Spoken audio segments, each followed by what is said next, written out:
This segment is brought to you by Kansas Wheat. Learn more at rediscoverwheat.org.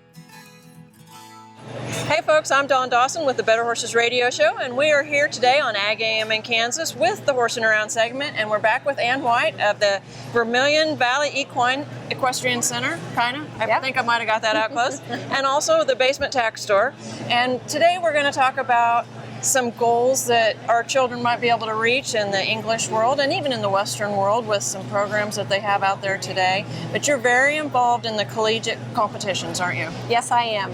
So I say when the girls and boys that come and ride, most of the time their goal would be to compete at the interstate level. We have several horse shows. We have Kansas Hunter Jumper Association, and we host horse shows all over the state of Kansas, and that would be your entry level. And then it goes on to the USEF circuit, which is the United States Equestrian Federation, and there are shows all over the country with that. But many of the girls that come to my farm anyway aspire to get on a college team.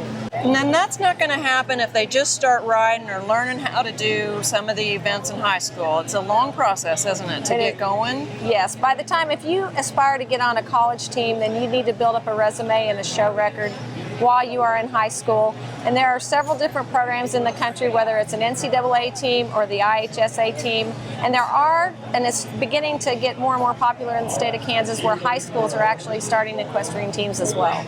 Well, I think that's really great. I wish they'd had it when I was young, because I would have thrived on that.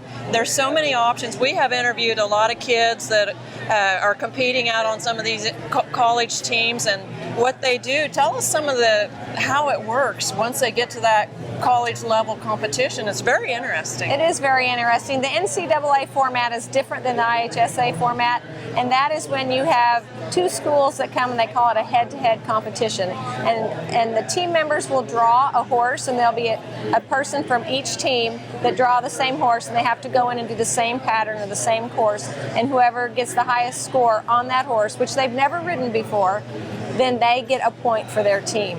That's awesome. And you have coached quite a few of the kids that go to some of those teams. You've helped them in the hunter jumper and the jumping classes and the equestrian part of it.